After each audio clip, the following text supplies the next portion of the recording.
Good morning, शालूम और खुदावंद यीशु मसीह में आप सबकी सलामती। आज के दिन का आगाज हम खुदा के नाम से करते हैं। वो खुदा जो रात भर हमें नींद में हमारी हिफाजत करता है, हमारी जानों की हिफाजत करता है, हमारी रूहों की हिफाजत करता है और वो हमें संभालता है।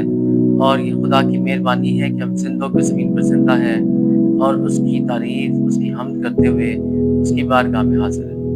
तो आज के दिन के आगाज से हम अपने आप को खुदावंद की मर्जी के ताबे करें। ये बड़ा ज़रूरी है कि हम खुदावंद की मर्जी को दिन भर में अपने लिए हम उस मर्जी को लें।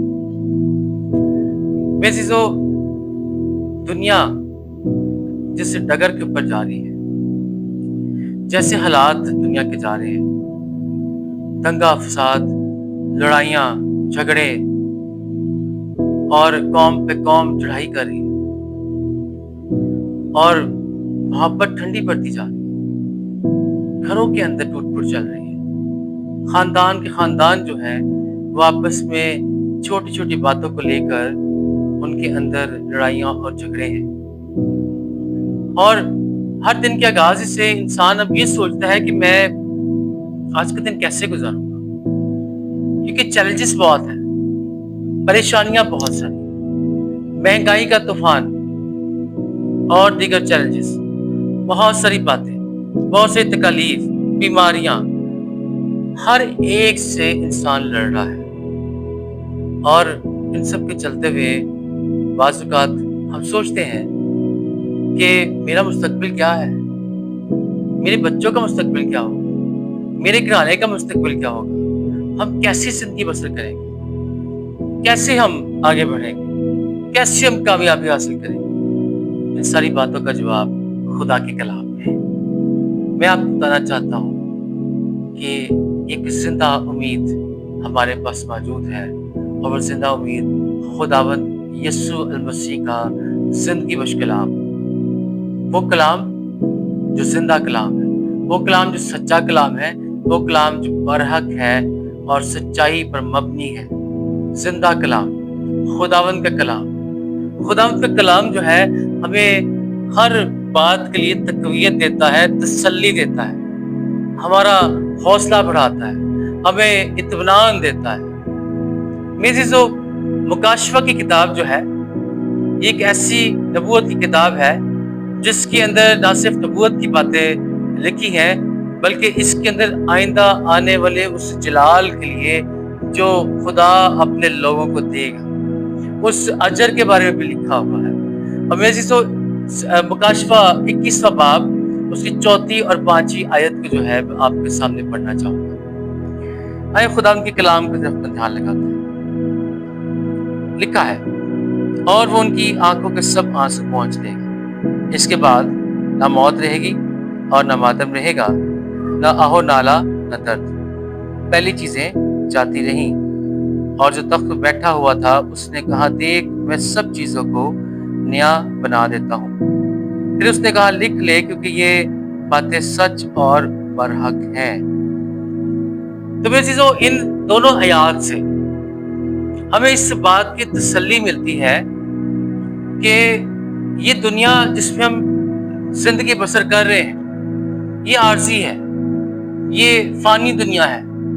इसमें हमारा क़याम 60 साल, 80 साल, अगर कुव्वत हो तो 100 साल, 120 साल, 150 साल, लेकिन इसके बाद जरूर है कि हम अपने इन फानी बदनों को मट्टी के खाक के हवाले करें। और ये एक न एक दिन होना है, सबकी जिंदगी में होना है। और ये दुनिया जो है इसका इख्तिताम जल्द होने वाला है, जल्द ये सब कुछ खत्म होने वाला है। और हमारे पास ये सबसे बड़ी खुशी की बात है, एक जिंदा उम्मीद है कि खुदावंद हमारे खुदा ने मुकाशवा की किताब में और बाइबल मुकद्दस की दूसरी किताबों के अंदर भी जो है इसका हमें बताया है इसके बारे में कि एक ना एक दिन जो है वो ये सब कुछ खत्म करेगा और सब कुछ नया बना देगा। अगर हम इन आयात की तरफ ध्यान लगाएं तो यहाँ पर خداوند خدا کے بارے میں لکھا ہے کہ وہ ان کے تمام آنسوؤں کو پہنچ دے گا۔ اس کے بعد نہ کوئی درد رہے گا، نہ نالا رہے گا، نہ کوئی کسی اس بات کی آپ کو تکلیف ہوگی یا اس بات کی آپ کو کوئی کسی قسم کی پریشانی ہوگی کہ ہم نے اپنے گھر کا سرکل کیسے چلانا ہے، ہم نے اپنے گھر کی ہاؤس ہولڈ کو کیسے چلانا ہے۔ تو میرے عزیزو، یہ دنیا چونکہ فانی ہے، ہمارے پاس ایک زندہ امید موجود ہے، اس لیے ہم نے گھبرانا نہیں ہے ان چیلنجز کو دیکھ کے، اس لیے ہم نے ڈرنا نہیں ہے، اس لیے ہم نے بیماریوں سے نہیں گھبرانا، اس لیے ہم نے اس بات کی فکر نہیں کرنی کہ ہم مر جائیں گے تو اس کے بعد کیا ہوگا، کہ اس کے بعد جو ہوگا اگر تو ہم یسوع مسیح میں لائق طور پر چل رہے ہیں اس کے ساتھ، تو پھر یاد رکھیں، اس بات کی تسلی رکھیں کہ خدا آپ کو زندگی کا تاج دے گا اور خدا آپ کو ایور لاسٹنگ لائف دے گا، اور ایک ایسی زندگی ہمارے پاس ہوگی جس کے اندر کسی قسم کوئی غم نہیں ہوگا، کوئی پریشانی نہیں ہوگی، کوئی بیماری نہیں ہوگی، کوئی تکلیف نہیں ہوگی۔ تو میرے عزیزو، آج کے دن کا آغاز اس تہیہ سے کریں، اس بات کے مصمم ارادہ سے کریں کہ اب ہم گھبرائیں گے نہیں، اب ہم ڈریں گے نہیں، اب ہم نے ڈرنا اور گھبرانا چھوڑ دیا ہے، اور اب ہم زندہ خداوند خدا کے اوپر پورا بھروسہ رکھیں گے کہ جو وعدوں کا سچا خداوند خدا ہے۔ میرے عزیزو، خداوند اس کلام کے وسیلے سے آپ کو اور آپ کے گھرانوں کو برکت دے، آمین۔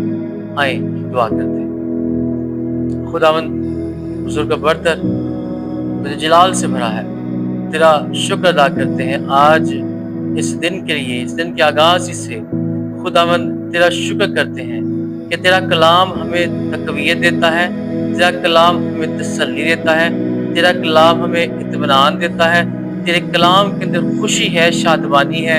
اے میرے خدا، تیرا شکر ادا کرتے ہیں، تو نے اپنا کلام ہمیں دیا۔ میں تیرے بیٹے اپنے نجیب خداوند یسوع مسیح کے لیے شکر ادا کرتا ہوں، جس کے وسیلے سے ہم تجھے باپ کہہ کے پکارتے ہیں۔ اے خدا باپ، تیرا شکر ادا کرتے ہیں کہ تو اپنے بچوں کی فکر کرتا ہے، تجھے یاد رہتا ہے کہ تیرے بچوں کو کن کن چیزوں کی ضرورت ہے۔ اے پیارے خداوند، میں آج دن بھر کے لیے تیری خاص الہی برکت کو چاہتا ہوں، تیرے فضل کو چاہتا ہوں، تیری سلامتی کو چاہتا ہوں، اپنے لیے، اپنے گھرانے کے لیے، تمام ان سننے والوں کے لیے، دیکھنے والوں کے لیے جو اس چینل کو دیکھتے ہیں، سبسکرائب کرتے ہیں۔ خداوند، سب کے لیے تیری برکت کو چاہتا ہوں۔ میرے خداوند، اپنا آسمان ہمیشہ ہم سب پر کھلا رکھنا، اور خداوند تیرا پاک روح ہمیشہ ہمیں گائیڈ کرے، ہمیں سنبھالے، ہماری رہنمائی کرے۔ خداوند، آج جتنے اپنے کام کاج کے لیے نکل رہے ہیں ان سب کے لیے تیری برکت سلامتی چاہتے ہیں۔ تمام پڑھنے لکھنے والے بچوں پر تیری سلامتی اور برکت ہو، اور جو بہنیں اپنے گھروں میں ہیں، اپنے گھر کے کام کاج میں مصروف ہیں، ہاؤس وائف ہیں، ان کے لیے بھی تیری سلامتی تیری برکت ہو۔ خداوند، تیرا جلال اور خداوند تیری سلامتی ہمیشہ ہم سب کے ساتھ ہو۔ مسیح یسوع کے نام سے دعا مانگتے ہیں، آمین۔ God bless you all of you.